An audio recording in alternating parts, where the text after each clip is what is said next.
In this video, I'm going to show you how you can enable your users to do wallet to bank transfers. So what we're going to do is navigate over to Setup over here on the left-hand side.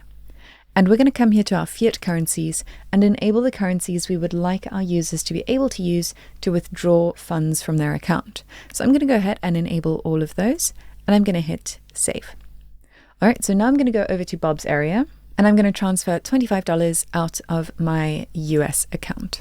So I'm going to click transfer and I'm going to say $25, and then I'm going to add a new recipient. And you'll see when I come to my account type that I now have the bank option because I enabled those fiat currencies. So I'm going to choose my bank type. I'm then going to choose my currency. So let's go with ZAR because I know South African banks.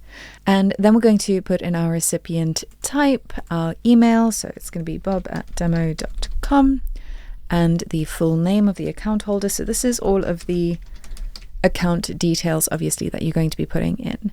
The recipient's date of birth. So let's go ahead and choose an actual date that someone would be born in. That's old enough to do this. Great. Okay.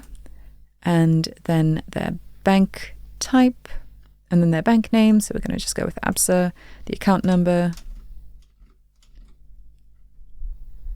and the account type. Let's just choose the check account. We're then going to put in the branch code. And then I understand, and we're going to hit save. Okay, hold on. 1, 2, 3, 4, 5, 6, 7, 8, 9, 10, 11, 12. Okay, save.